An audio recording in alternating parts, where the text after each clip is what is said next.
Okay. Very close background. All right. I like it. I think it's great. It's like you. Like, it's perfect. Oh my gosh. I love this. I love photos, so I always tell Huxley when he's like, "Can we have our own house?" I was like, "Yeah," because I need a room with just all of our photos. Like, forget wallpaper. I will just. You could just wallpaper.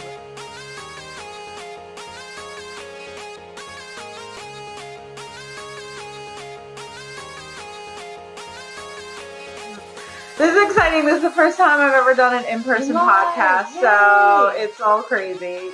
It's fine. All right, so welcome to A Clinical Approach to Momming, the podcast. Today looks so much different than my other podcasts, and as you can see, I'm in person with my guest. I'll explain how and why this is all happening in a little bit, but first let me just take care of the usual stuff. Please like, comment, subscribe, all that stuff if you enjoy my content. I am a mom working full-time as a nurse, and I run Mom Smart Info on the side. For now, hopefully one day I can bring it to you full-time. So by liking, commenting, and subscribing, that really helps me out. All right, let's get to the good stuff. So today is super exciting for so many reasons. Number one, like I said, we're in person.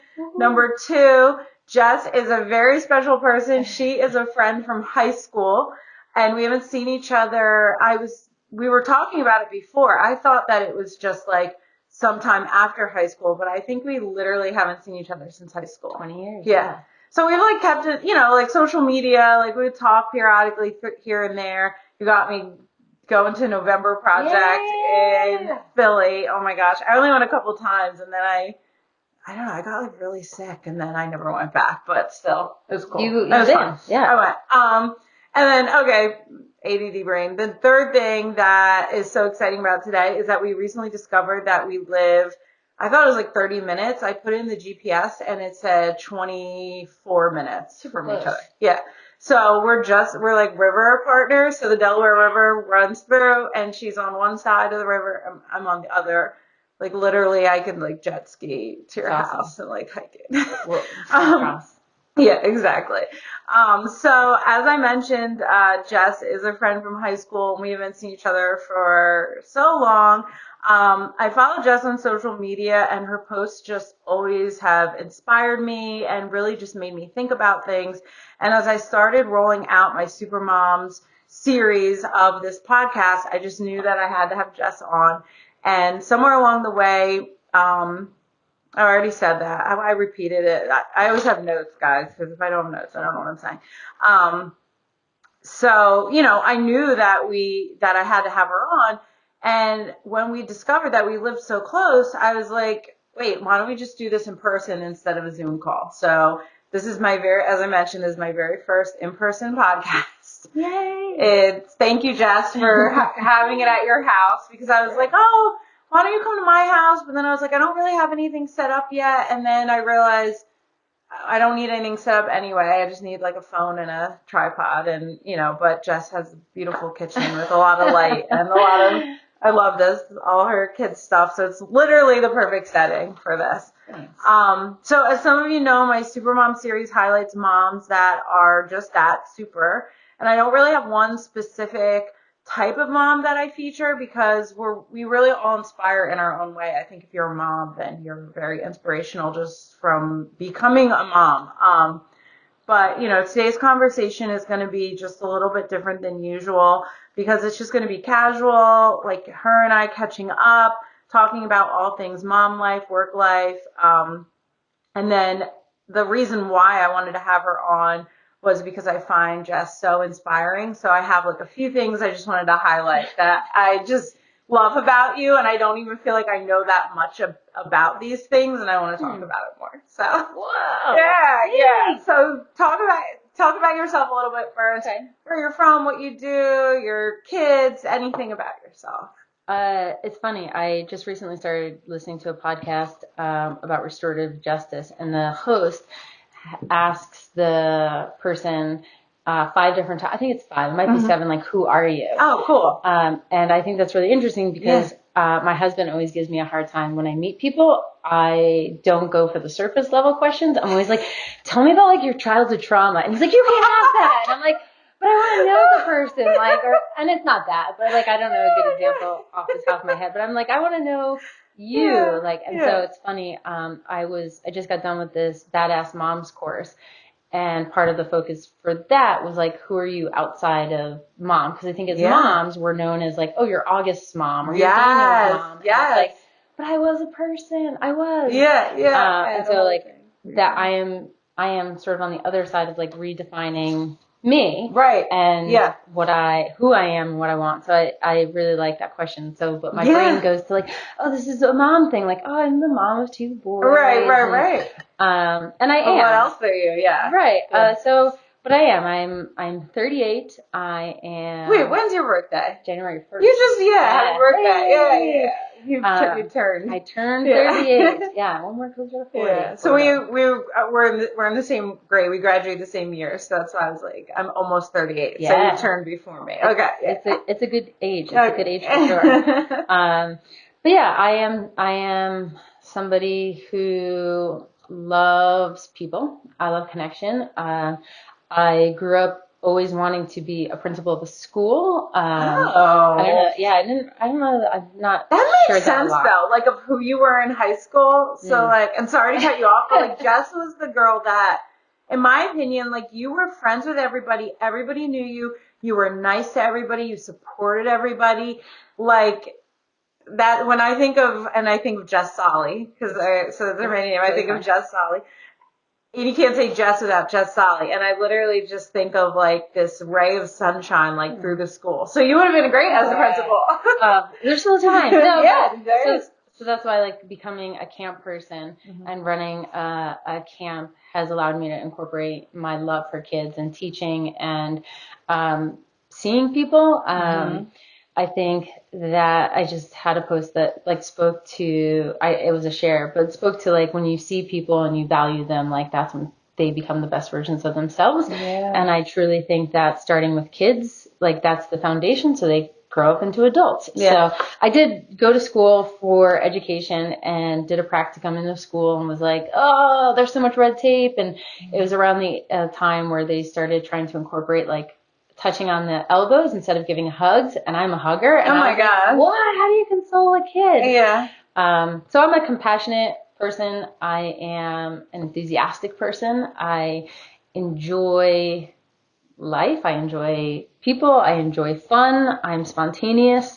I think I bring a lot of that to being a mom. I think one of the things that having kids has helped me with is like slowing down, but also saying yes to opportunities. You know, the way kids see the world and want to like soak it in and they're really curious. And so my kids are 6 and 9 and both boys. And I get to see the world through their eyes and experience new things. They're doing gymnastics right now, which I never have done. They're doing skiing lessons. Oh, wow. I did convince my one son to do swimming, so I appreciate that. Oh, yeah, I saw the picture of you guys in the pool. That's awesome. So they're doing things that I never got to do. I never got to do ice skating. But I'm a wife, which means we're not only married, but we run camp together. So I'm a partner in Camp Hawkeye.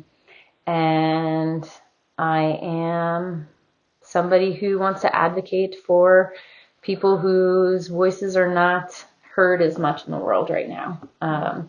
So trying to just be up on what's going on and how I can help. Yeah, that's awesome. Not very concise, but no, I didn't ask for concise. I don't want concise. I like when people say more. That's perfect, and I'm probably going to adopt that now. Moving forward. 5. Yeah, the 5 or 7 rather than just having people introduce themselves like I'm a mom of, blah, blah, blah, and this is my job, and that was so much better. So well, and we did it's more concise on how they do it. It's like, who are you? Yeah. And it would be like, I'm a mom. Like, or I'm a great involved mom. Yeah. And it's like, who are you? Right. And it's like, I'm somebody who's getting back into fitness after having 2 kids. And yeah. Like, who are you? And so, but it's cool. So I'll have to send it to you. Yeah, I love it. Speaking of fitness, like that, let's talk about your fitness because it's so inspiring to me. And the reason I think it's more inspiring is I follow so many different so many different people for all the million interests I have. And obviously, like, I love fitness and I love exercising, and I follow a lot of people like that. And a lot of times when I see their posts, I feel like bad about myself afterwards, or I feel like depressed, or I feel like, oh, I should be out there doing that, because it is hard to get back into it. Sure. After having kids, it's hard to get back into it, like specifically for my situation, everything we've been through with Daniel, like it's just been hard to get back in. But every time I see your posts, I feel like excited about it, and then like, oh, I want to do that, rather than, oh man, I wish I was doing that. So yeah, so that's like really cool. I really appreciate that. I think I had felt similarly because before kids, I was very active, and it can be a really selfish. I say selfish, and I don't mean like, it can be a very intentional, personal thing to work out, and you have way more time. One of the things I talk to other moms about is the idea of time, and how funny it is, because before kids, I would be like, oh, I don't have any time to do all the things I want. I know. Yeah. And then you're like, then you get married, and then you combine these two lives, and you're like, oh, okay, well, now you do the partner stuff, and then you're like, oh, but I miss my friends. Yeah. And then you have kids, and you're just like, you just keep making more time, but you're like, how? Now I really have no time. Right. But you do. Yeah. That's my big thing, is you do have time. So where I was never the parent who could work out with my kids. Okay. I saw tons of videos and followed people who were like, oh yeah, incorporate your kids. Oh yeah. And I tried that, Yeah. and I am the type of person who I do give like 100% into what I'm doing. Like I like to be very intentional with people who I'm talking to, or the activity that I'm doing. And so the working out, I felt I was cheating myself by repositioning my kid over this way, or like, and so it didn't work for me mentally. Yeah, like, that's okay. I want to be a mom, and I want to work out. Like, and so I did still work out, but it hasn't been until the last few years where the kids are older now, and either the best case scenario is like being able to have my 9-year-old on his bike and me running, and us doing something together where it's like more parallel play, but I'm also getting a workout of them, and I also feel good about and they're that. older too, and I think moms and young kids have to know that, like, that if it's not working for them at that point, of course, try different things, but like, there's new seasons of life, 100%. and now your kids are older and you have a different way of doing things. It can just feel like so eternal when you're in that moment where you're like, no, but because I think that just like coming back from an injury, like your brain is in one place of like, I can do this, or I should be able to do this, and you're like, I feel like I can, but then like I had stopped running for a while, and then went out and ran like a mile, and I was like, this is so hard. Like I've run half marathons, I've run trail races, like I know I can, but you have to, the thing that I've learned is like being kind to yourself. Like, where am I now? Like my whole philosophy with kids was like, meet kids where they're at. Okay. And I was like, why am I not meeting me where I'm at? Like, and so I have been really intentional about like, okay, what can I do? And so I think maybe sometimes it is more relatable, because it's like, I'm not trying to overdo it. I'm like, hey, this is what I can do. Right. And I don't think I ever really try to like tell people like, and you can do it too. And I think that's a thing. But there's a relatable aspect of it, because you're saying like, hey, this is, I did this, and this is how I was feeling, and I'm happy with myself, with, where I am. And I think that's the key, is that it's relatable. I think there is like the euphoria afterwards. And it's funny, I followed Cory Booker in his like last year of running, Jersey people. And I think there is like, after I get done running, I'm like, that's usually my time to think too. So it's like you get done and you're just like, oh, I'm glad I did that. And not focusing on a time or a distance necessarily, but just like, I went out and did something. It. Yeah. You did it. There's a person that I follow on social media from California who ties into your, like, what you do with physical fitness. And they're saying it's like more is better than nothing, but it's MOAR. And it's just the idea of like, getting the workout in that you can. So like when I take my boys to gymnastics, I'll bring a 10-pound weight and do some squats and do some crunches and do some bicep curls. And I'm like, okay, well, that was more than better than nothing. Yeah. So I think just not trying to overload or sensationalize like working out. It's just like, hey, this is what I can do, and yeah, it works, I guess. Yeah. And I think with like making the time, that's something that I was guilty of that my whole life before I had Daniel. I just don't have time. I'm so busy. I don't have time. Now, probably at the busiest part of my entire life right now that I like truly am as busy, I find little chunks of time where I'm like, you could have been doing something else. Like I was talking to my one friend about this the other day. How many people just like wake up, they roll over, they grab their phone and they scroll social media for 15 minutes. Yeah. That could instead be like jumping in the shower and then doing 5 or 10 minutes of yoga or even just, meditating or doing something for yourself or playing with, if your kids are up, playing with your kids at that time. Yeah. And I just think that as us, like a lot of moms are just like, oh, I don't have time. I just don't have time. But if you actually do like an audit of your day, I'm very like data driven from like the job that I do. Yeah. And I actually sat there one day and I like wrote down like what I did each day. And you would be surprised when you audit your day, no matter how busy you are, there's that time. Now, of course, there's exceptions. There's moms who are working like a full-time job, running home, feeding their kids dinner, going and waitressing at night. Like, yeah, for sure. There's exceptions, but I find a lot of like my mom friends and people I talk to they have the time. They just, I don't know, they like float into other aspects. They do other things. I don't know. I don't know. I do it myself. No, and I think sometimes the idea is that it takes like such a haul to get ready, like whether it's like being in the right clothes or having the right equipment, or it just seems so laborious to be like, oh, I'm going to go to the gym, like I have to get my water bottle, I have to get the towel, and it's just like I don't want to do that. And I think a lot of parents, a lot of moms are like burnt out, and the idea of like you gotta pack the kids' lunch and do all that stuff, then you gotta pack your stuff, and So I do think thinking about, that's why I think like sometimes I'll work out in this, like, and I'm like, okay, like, I'm gonna get it in. And so I think it's really too about like thinking about what you want, and if working out is what you want, then finding ways to incorporate that into your day. Like my husband gives me a hard time sometimes because he'll be cooking lunch. We work from home. Yeah. And I'll do like an ab routine. And he's like, what are you doing? And I was like, 10 minutes. We're cooking. Like, right. This is when I can do it. Right. I am somebody who would say like, oh, I'll do it later. And then it'd be like 10:30 at night. And I'm like, I don't want to do it. Yeah. And then I would beat myself up about like, oh, I didn't do that thing today. Yes. So I think like you're saying is like taking an inventory and then seizing those moments where it's like, I mean, you can see like I have weights over there and there's a weight over there and like there's something in my room. I love that. I love that because you have to like make it available. Accessible, available. And then the other thing you said that really struck me is I'm one of those people, as you were saying it, I'm like, oh my God, that's me.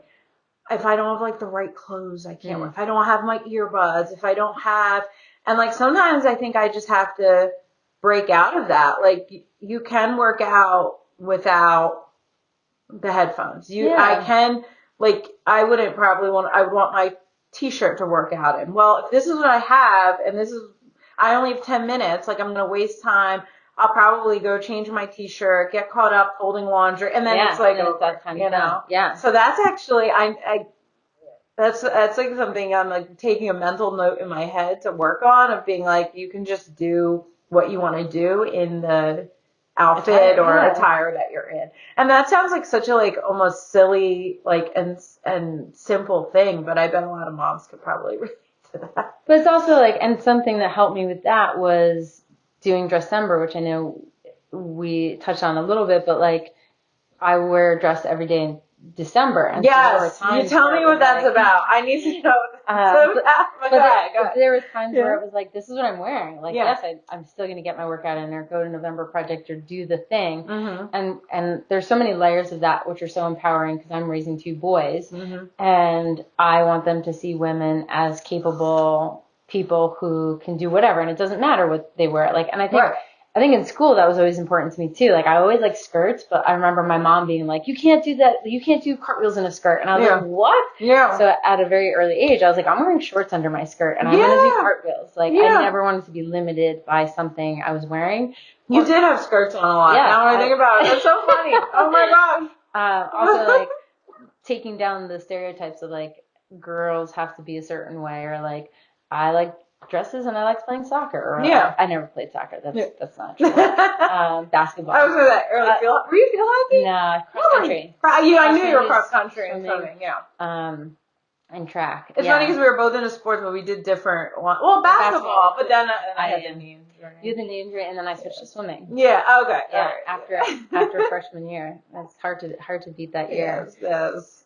Rough times. I still like Brian. Brian's always like, I don't think you were that good at basketball. I'm like, yes, I was good. Like, and he's like, I don't know. I'll have to talk to somebody like you went to high school with. I'm like, I'll talk to you. Yeah, you tell him. I'll talk to you. We played before. Like, we played each other, but I'm not like as agile because of my knee. But like, I have such a good shot, and he like missed most of them.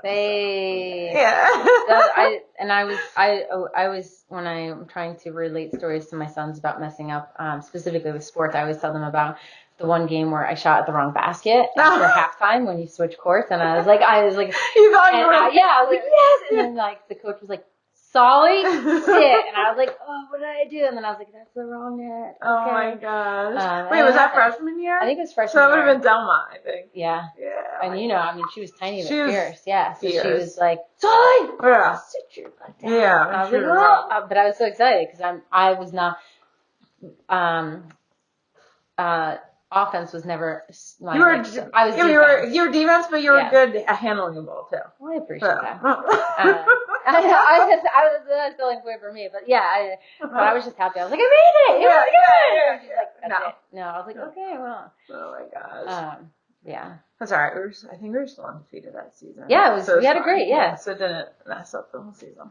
Oh my god, that's so funny. I was like, I forgot. Like, I totally forget that. Your phone is Brielle Hippo King. Oh my god, no way. Yeah, I just didn't forget Hippo King. Oh my gosh, my cousin just sent me a picture of a hippo the other day, and she's like, I can't believe this is your favorite animal. And I was like, well, it goes back to like a band and like. And then I think about like everything I do now and working on like this business and this like social media presence and podcasts and all this stuff. And I think about Sonia and I in like 8th grade building fan web pages for the hippos. And I'm like, this is just where I was supposed to be. Like, I'm supposed to do something on the internet. I don't know what it is, but like I've been trying since I was like 13 years old. Yeah. Well, here you are. Here I am.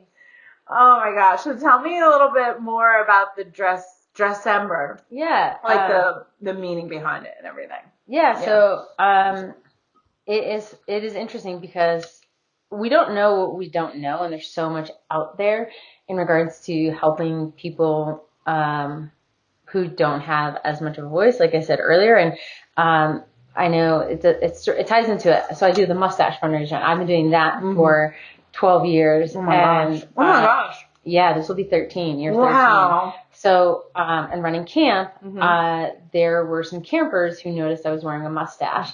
And so they asked their parents, like, why does this person wear a mustache? Like, that's weird. And so mom talked to the daughters about like, she's raising money so kids who can't afford it, can go to camp. And so they were like, that's so cool. Like, she's helping people. They're like, what can we do? Cause that's only in the month of April.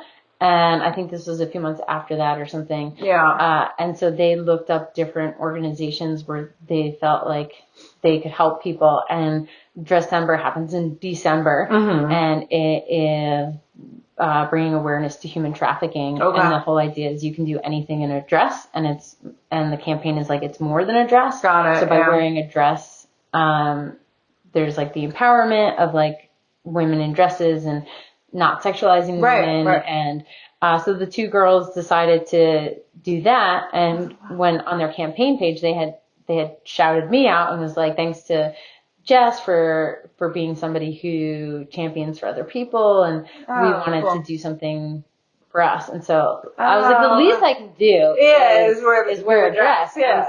And as much as I wore skirts, I was never really like a dress person. Like I wear sundresses at camp, and it's like I'm a lifeguard, and so sometimes it's like it's more simple to like go from a dress to your bathing suit. Yeah.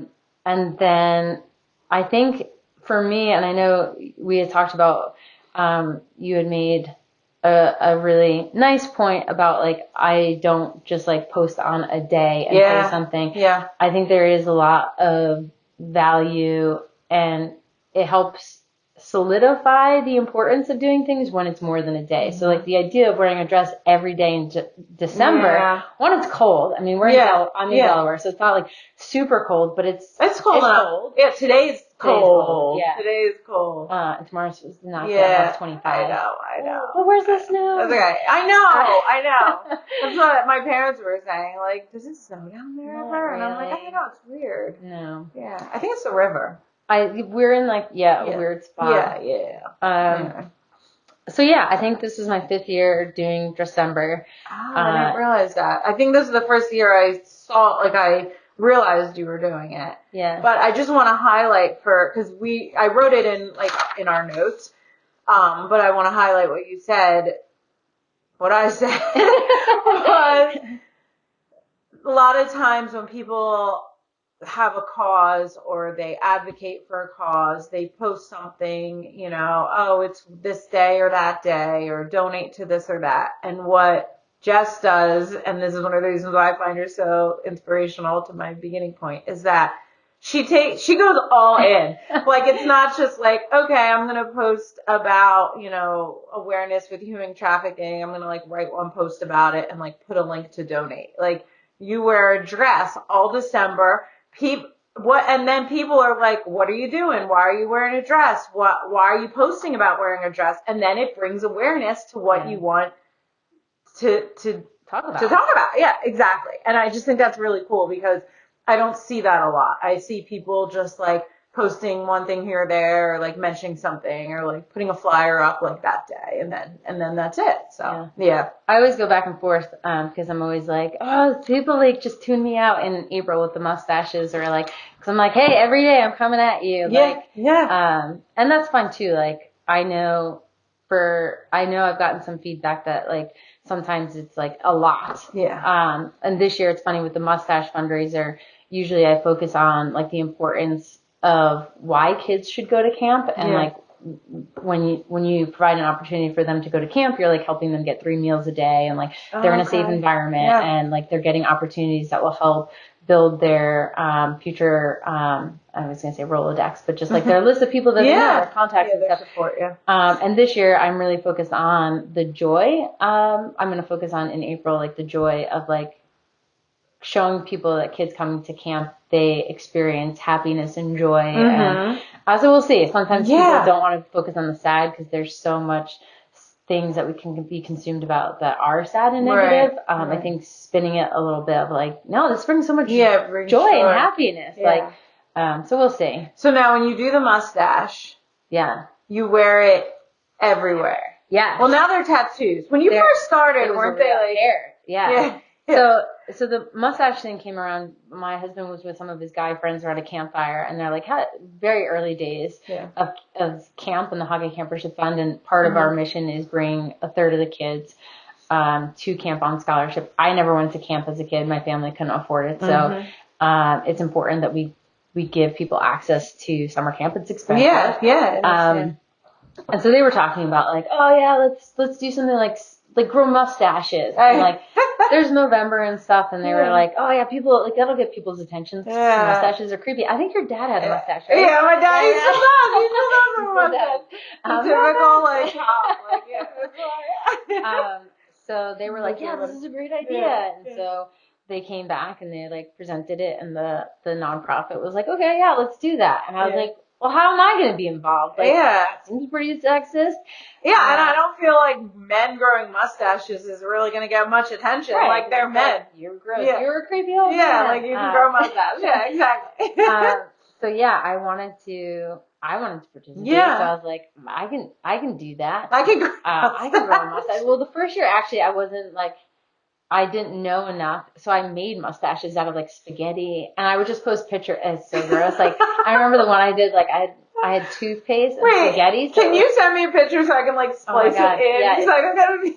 It's so terrible, and I remember it burned my upper lip, and I was like, "What am I doing?" Toothpaste? And Yeah, spaghetti? What would that do? It just like I think because it was like minty, it just was something. I needed like an adhesive to keep Oh, the it was spaghetti on. adhesive, and then you would just take the picture. I would take the picture, and then it would be over. Okay. Yeah. I made a dandelion one with duct tape and dandelion. Oh my gosh. Yeah, I was just like, I don't consider myself a super creative person, and I was like, what do I do? So the next year, with more research, I was like, oh, I can buy real hair mustaches like they use in plays and stuff. Yes. And glue. And so I would glue it on. Yeah. And I think I did that for 2 years before. I remember those. Yeah, I remember those. And I remember like being like, I wonder why she's wearing a mustache. And then like I didn't think much of it because like I just know you, and it wasn't like that weird. I was like, oh, she must be doing. So yeah, I'm like, oh, she must be doing like some fundraisers. Yeah. Well, it turned out it was a good diet plan because eating with, it was real hair, so like you'd have to like maneuver. Yeah. So I was always telling people, I'm like, you want a weight loss plan? Just glue a mustache on your face. Yeah. But then I had my son, and as a baby, he would pull on it, and it was just like, oh my god. I was like, oh, okay, so I needed to find something different. So then I came across. He probably thought, like, what is going on? I don't know. He's probably like, later in years, he's like, did I have two dads? Yeah, he's gonna have like flashbacks. Yeah. I had a mustache. That's so funny. So yeah, and then I found these tats, and that was like perfect thing. And so it's funny because I always tell people, like, my husband and I have a deal that I won't wear it to bed.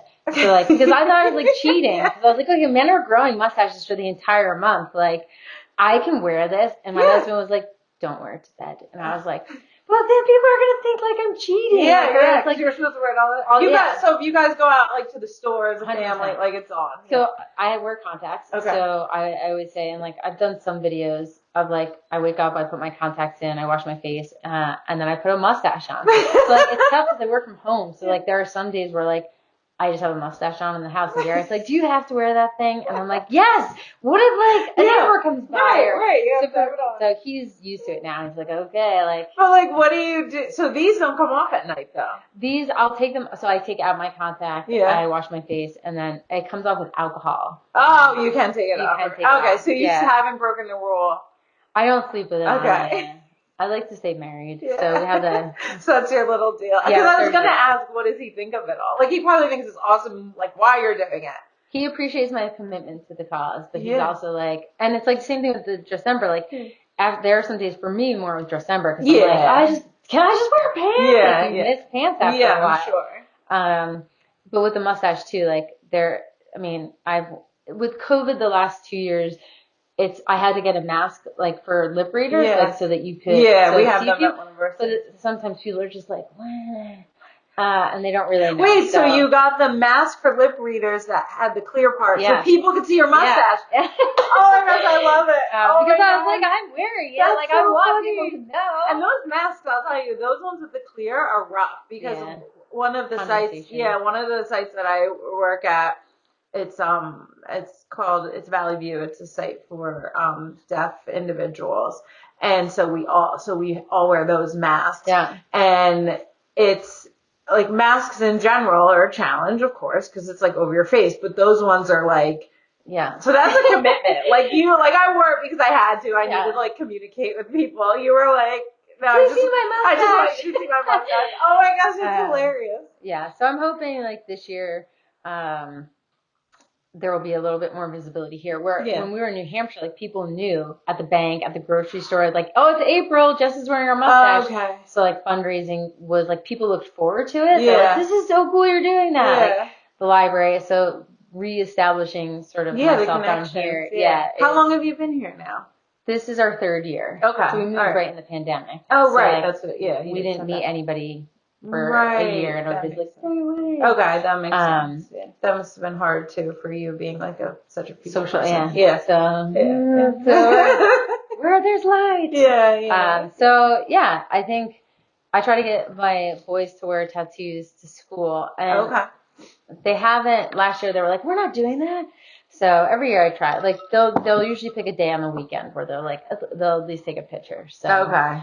but yeah, it's fun and it's silly, and I think it's important to sort of, I don't know, it's not put your money where your mouth is, but like as you pointed out, like I think it is that important. Yeah. And it's just like habits. Like, no, I'm gonna do this. You're doing And it. actually, I will say, like, I was really proud. There was one year where I did it for 100 days and raised $10,000. Like that was my goal. Wow. I was like, That's a lot of money. it was, yeah. It's like when you're Wow. like, oh, things I'm proud of. I was like, there was a certain amount of Wow. campers who I was committed to helping Yeah. return to camp, and they needed $10,000. It was 10 kids, $1,000 each. Wow. And I was like, I will wear it as long as, and it took almost 100 But that's days. brave too, because the other thing that okay, people do commit to like a cause and they go out and they, wear whatever for the cause. It's a lot of times like groups of people and you see everybody doing Sure. it. But then you just see Jess walking down the road with a mustache. Like that's brave because, people are like, what is this about? And then I'm sure like once you tell people and, that breaks the ice, but Yeah. there's a lot of people who are like judgmental who won't come up to you probably and just be like, mustache. And that's hard. I have really funny stories about that, but I think that Brill didn't know this. That's a great segue into this other thing about momming that I was recently talking to my husband about, just about this world of comparison that we're in. Mm-hmm. And I think doing the mustache fundraiser, like my skin has gotten so much thicker. Like I've had food thrown at me. I've had people resilience. That's what Kelly Kessler always talks about. Shout out resilience. But it's true. Like wearing this mustache, like people have said really rude things to me. Mm-hmm. Like people have made comments, like told me to go kill myself, like called me a diet, like just like ridiculous things, right? So like I think it has really helped me just have a better core sense of like, I'm like, ask me why I'm doing it. And that's sad for them. Like when you think about how's it going to affect you? Like, okay, maybe you were upset or bothered by for a little bit. Now we're like laughing about it and like they're still miserable for whatever reason. You know? That's sad. But it is a way that for me, like I have learned the importance of doing things because that's what you feel. Yeah. And I think that's really relatable to moms in regards to like everybody parents differently and everybody's situation is differently. And like I feel like there's less of it now, but like the idea about like screen time and people shaming like, oh, you put your kids on screens and it's like, back off. I had to do this so that I could get this done. Or like, yes, like I needed whatever the reason is, like stop shaming people for whatever reason we choose things, or like food. Like I know that's like, what do you give your kids? And like you let your kids eat sugar or you do this, and it's like, hey man, like I'm doing this thing for a good cause. Like ask me about it. Right. And I'm a very transparent person, and I wish there was more open dialogue between moms instead of being like, oh, you do that? Be like, oh, tell me about that. Like I'm such a curious person, so I'm always asked, like that's what I said. My husband gives me a hard time. I'm like, ooh, why did you choose that? And he's like, you can't ask that. I'm like, well, maybe that's more helpful for me. Or like, I think we could, if people came together more to share ideas, but not in a way of like, I do this and this is the best way to do it. I was just going to say, like, everyone does things different and that's okay. Yeah. And everybody has different opinions and that's okay. And I do think that it stemmed from like before kids doing things like that are really important to me and being able to say like, no, this is the right reason. And I think that is something that was instilled in me at a younger age, that when you become older, you just become, I feel like with practice and opportunity, you become more empowered to be able to say, oh, that did work in this situation. Like, okay, I'm going to try that again, or take it a little bit further. Or, and I think, as a parent, I think being unapologetic about how you're doing things instead of the comparison, being like, ask me, or like, back off. Like, whether it's kids being late, oh, you were late to school. And it's like, do you want to ask, like, instead of shaming, being like, it was really hard for my kids today. Like, actually, like, compassion would go a long way. Or like, how do we get them back on a good track? Or, so doing the mustache fundraiser has really helped with just like, as you said, like it's more about them than about me. And I think that's parenting too. Like I'm doing the best that I can with what tools I have. And for me, like I think sometimes like Garrett and I are both, youth development professionals, have background in education, and he worked in special ed for 12 years. Like, wow. And so we have a lot of experience working with kids before we became parents, and it's still hard for us sometimes. Right. So, So imagine, parents who have who has like a job at a bank and a construction, or it's like, how do you even do this? How do you know what to do? Like, yeah. I'm all about compassion and sharing and just being like, this is hard, and normalizing, like, it's tough. Yeah.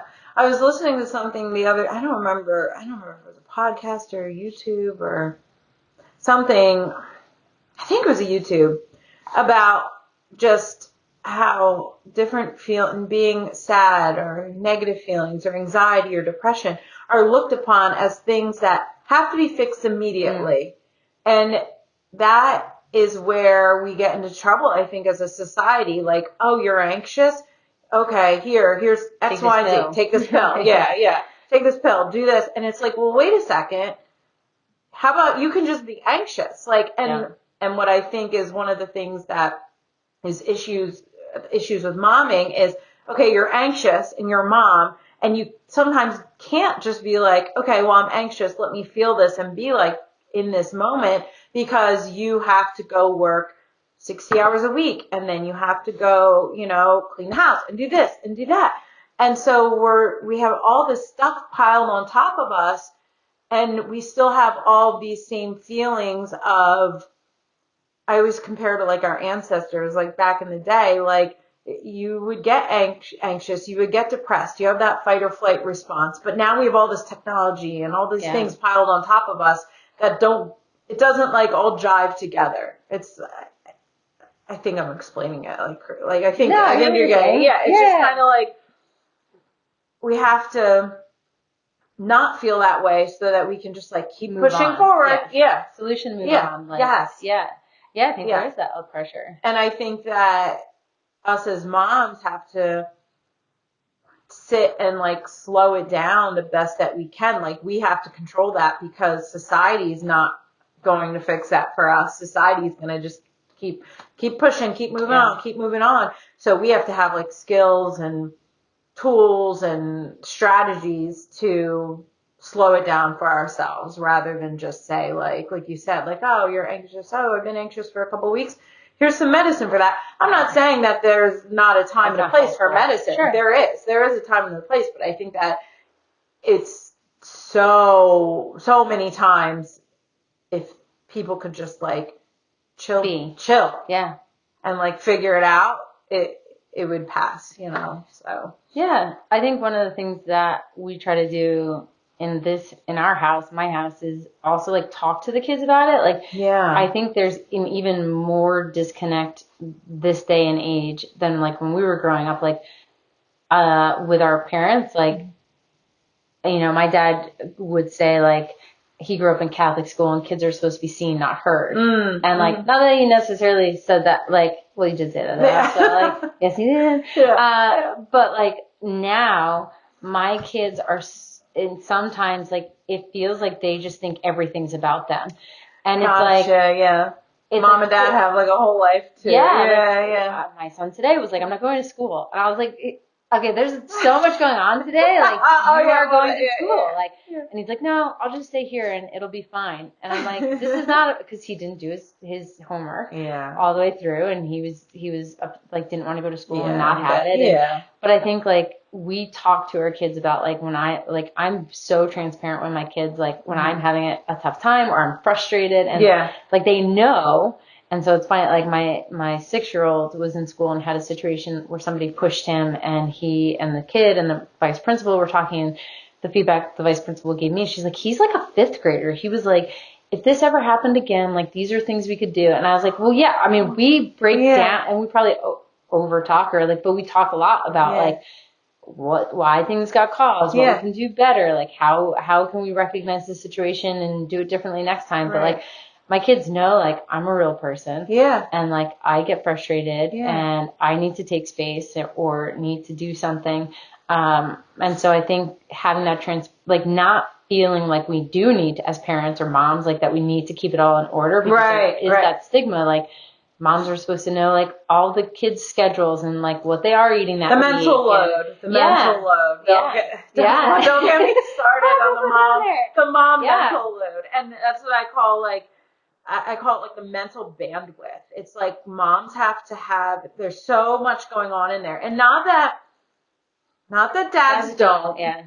It's different. But some dads don't. Yeah. So like Brian and my friend and I talk about this all the time. Like Brian will do anything. He's an incredible father. He, does if I'm like, hey, I have to go into work today. He's like, okay, I'll take a half day. What does Dan have? Speech, what does he have?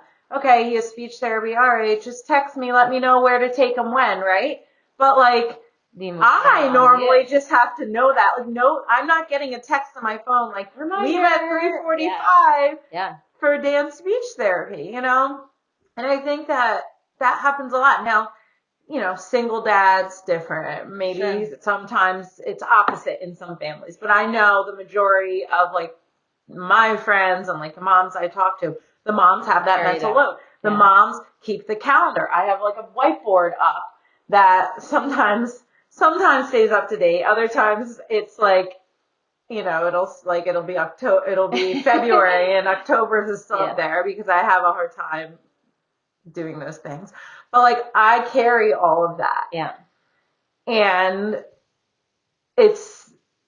that's extra. That's in addition to work, business, stuff, parenting, all that. And I don't know.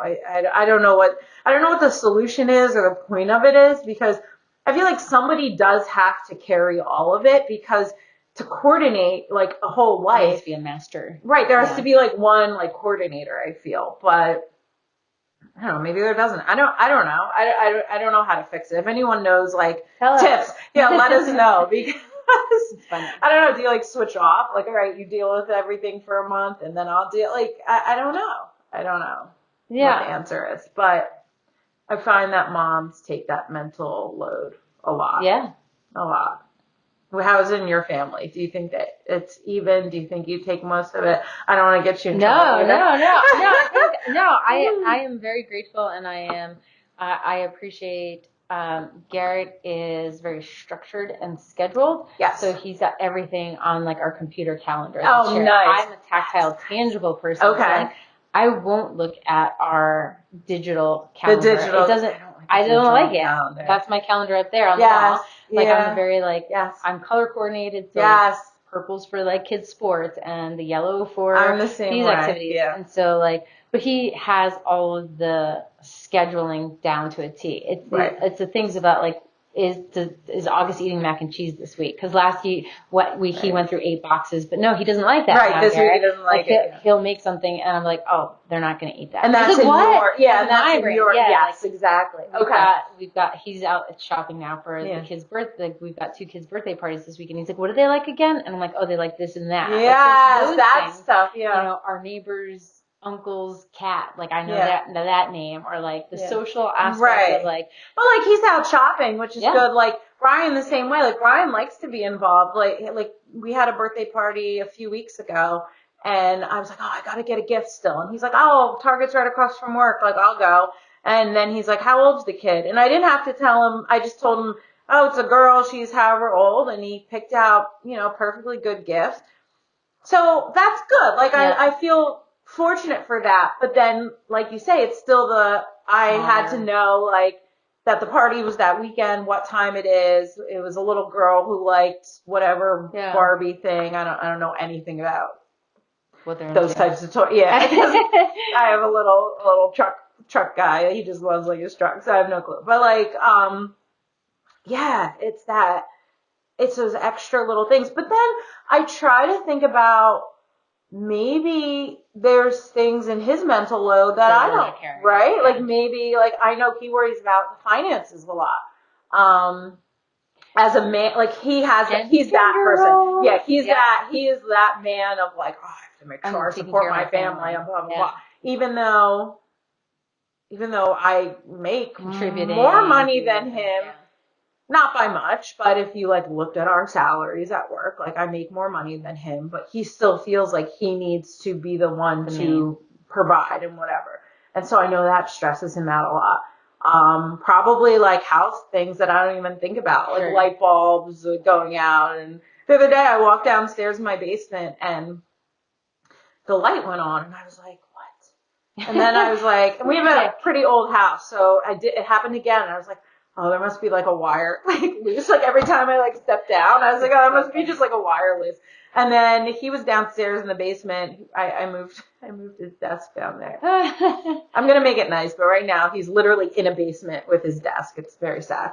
And I go down there and light goes on, and I was like, what the heck? And he's like, oh yeah, I put a motion sensor on it. And I was like, oh, he's like, yeah, the electric bill's been so high, like blah blah blah blah blah. And I'm like, oh, like. Yeah. So maybe I have to like think maybe there's things that he worries about that I don't worry about. That's just me being fair. But I do think moms have the most mental load. I think as I said, I got done with this course, Badass Moms, that a friend of mine does. Is that local, by the way? She's in Massachusetts. Okay. She's out of Massachusetts. Okay. Obviously, I did it, and I'm in Delaware. There was somebody who did it from California, somebody from Vermont. Oh, that's cool. Because I saw you were doing that, and I was like, that looks like fun. Yeah. It was really good, and part of her philosophy is asking for what you want. And even before I did the course, like that was something that attracted me to her post. Is like, okay, tell me more about that. Like, how do you act? Like, because I think as moms, we don't know, and sometimes it feels really onerous to be like, can you do this thing, or can you take Daniel here? Like, we're like, well, why do we have to ask? All right, yes. And I think I would love for people to feel like we could break that stigma. Like, well, why would you expect? Because like Brian's thinking about all these other things. Garrett takes a lot of the burden of like the camp back end of business stuff. Where I'm like, camp is all done, and this is so fun. Yeah. And he's like, actually, we've got this. He's like trying to do the payroll, coordinating. Like, It's like, okay, well, so I think sometimes taking the lead and being like, I want to work out. Like I've been very intentional about like, or I want to do this podcast. Like I'm kicking you out of the house for 2 hours. And then I think it just fosters a relationship where, okay, what do you want? Like, but I think when you become parents, it like so much of your life now becomes focused on these tiny humans where you do forget, like, what do I like? You know, who am I? Like, what did I do before kids? And so I think finding a balance on like, and I think that's important to show your kids too. Like, and that's why like a lot of what I do is things that bring me joy and they bring my kids along, or I find joy in the things that the boys want to do, exploring or finding joy. That's a huge, I love that.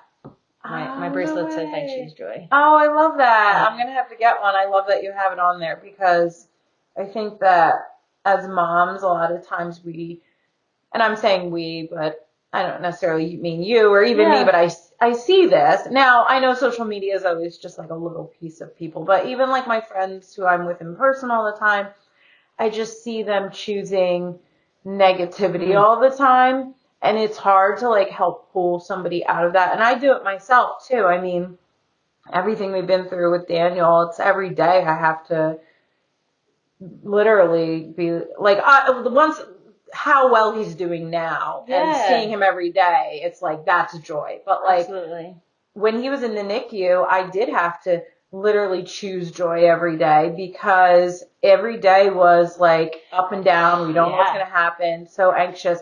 But now I think back to that time and I actually think of good times then. Like Brian and I lived in the Ronald McDonald House for 2 months. It was this beautiful condo. They like redid it. Wow. It was beautiful. So we would come home from being at the NICU all day, had this beautiful like condo in West Philly.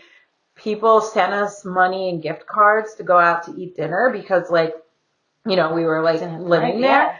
And West Philly is like the cultural mecca of like all restaurants in Philadelphia. So we like literally ate around the world every night. Nice. And like most people would be like, oh, like your kid was in the NICU. Like how could you even be like happy? But there were happy times. I had to find joy in that. I would literally I would walk like 2 miles to the NICU every day from the Ronald McDonald House. They had like a free shuttle, but I would walk just to like, you know, Brian and I both would walk, but we took like staggering shifts kind of. Yeah. Like he would go really early and then I would get there at 8 and I'd meet him. We'd spend the whole day together and then he'd leave early and then, you know, whatever. Yeah. But, I would walk around and be like, oh, I moved out of the city. I never thought I would come back, and I'm back in again. That could be like really crappy, but hey, it's one more opportunity to like have everything close. And if I want Chinese at 2 a.m, like I order Chinese and like, I don't know, just silly things like that. Yeah. So, but I think I think there is a culture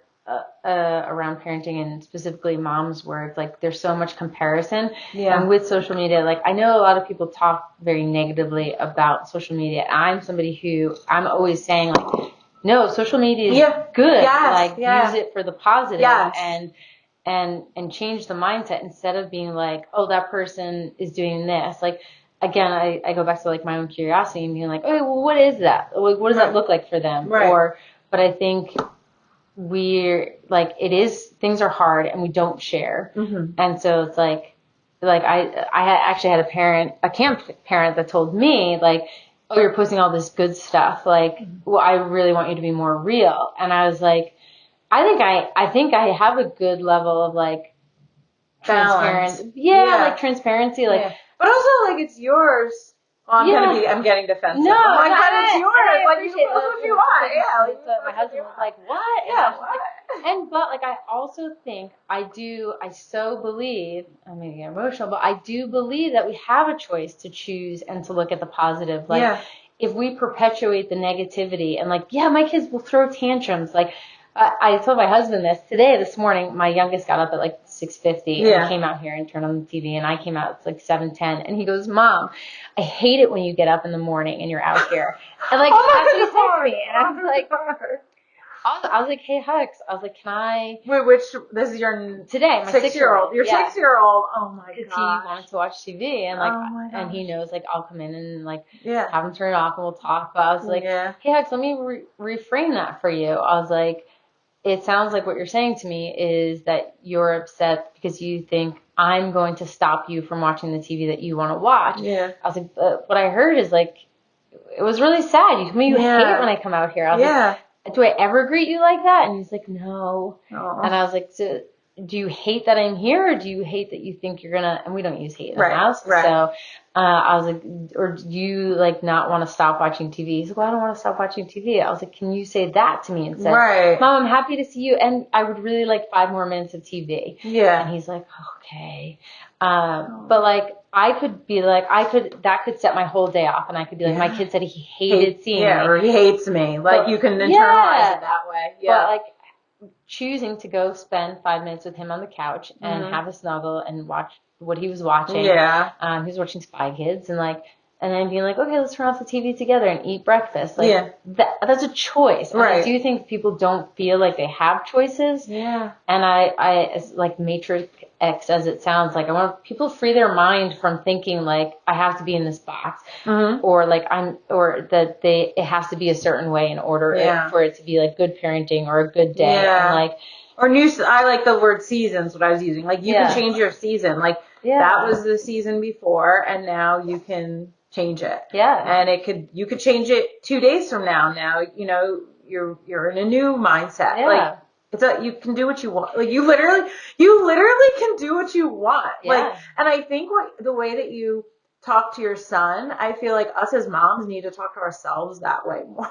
Yeah, be kinder. Yeah. Yeah. Like the other day I got to the gym, and I hadn't been there for like a month, and I was like, wow, look at you. Like, finally here. Like, what? Yeah, like, why? And why would I say that to myself, you know?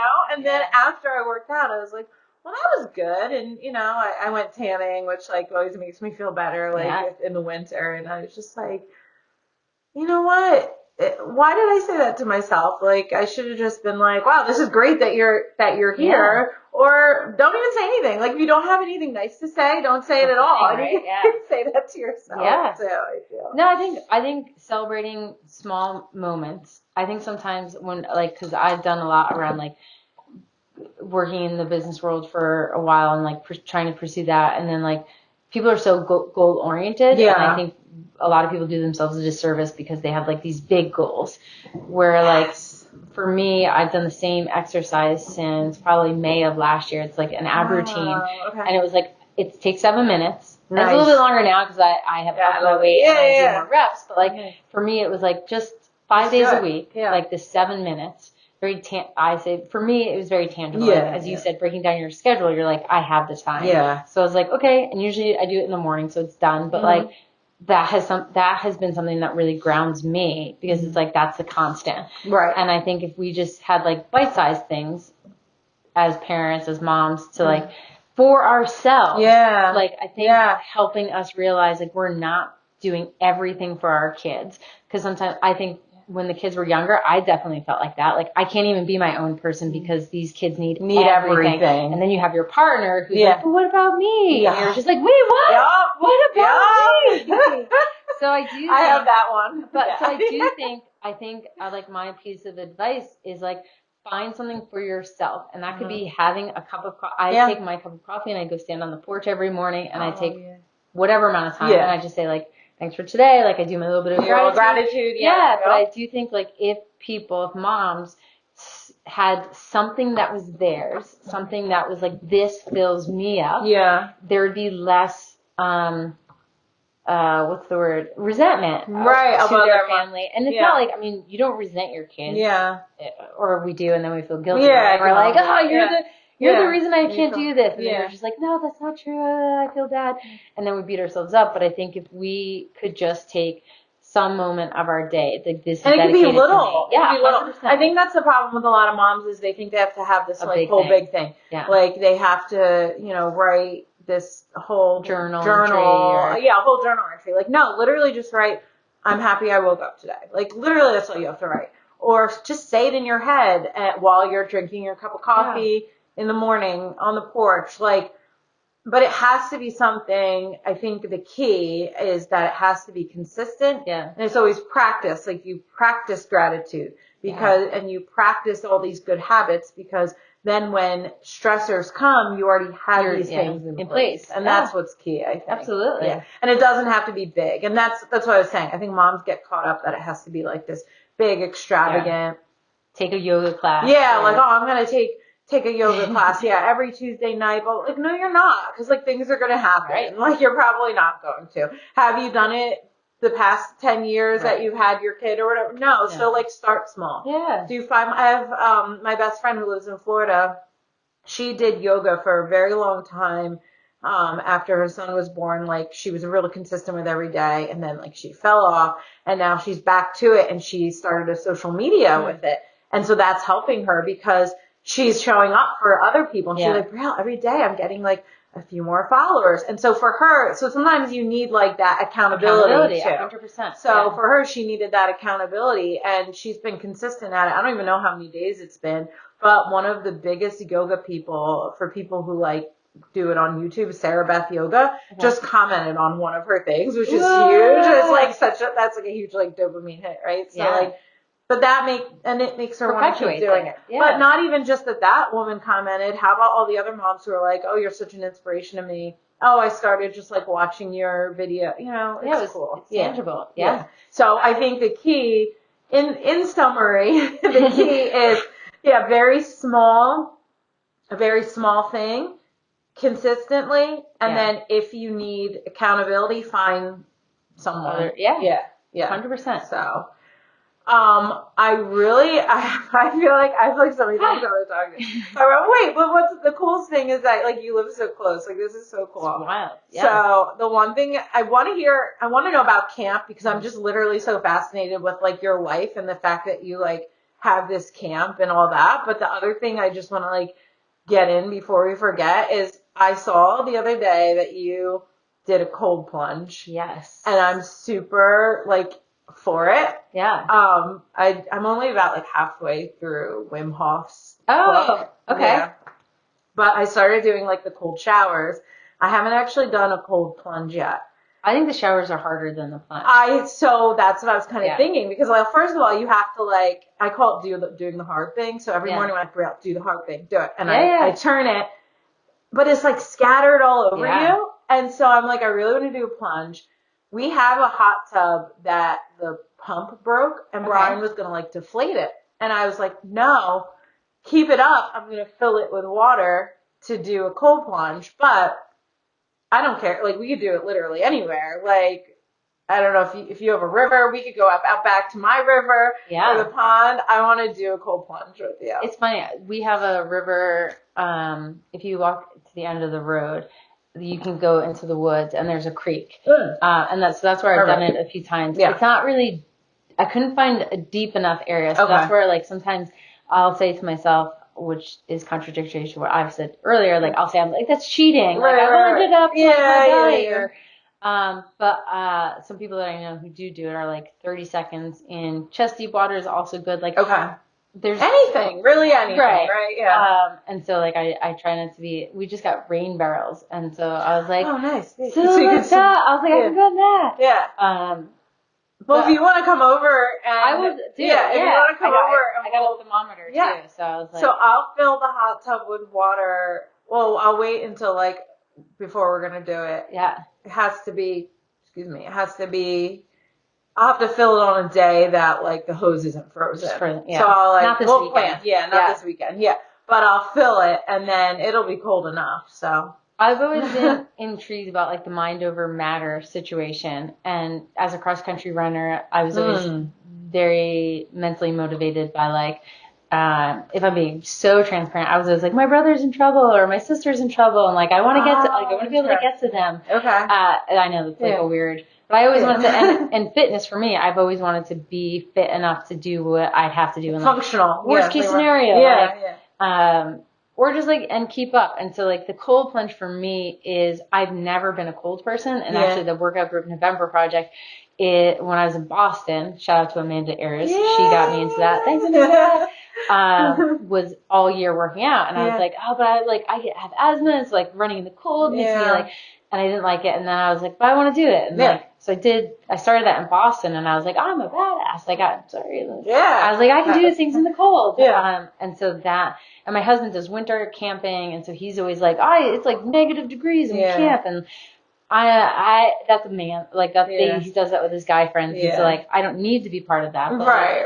I also don't want to be limited with exploration with my kids and stuff. So I have gotten more accustomed. And so like the cold plunge was like something that was totally out of my element. And I was like, can I do it? Like, and then if I'm being super, super transparent, like part of it for me is I sometimes feel like with everything going on in the world, like I want to like help and make everything better for people. And so like the cold plunge for me is like, it is out of my control. Like, can I withstand the outside pressure, which I feel like is sort of symbolic to like what like what can't people have to go through. And what other people can't just control. Like and so like being able to do it is like, okay, I can take this time. I can be out of my comfort zone. I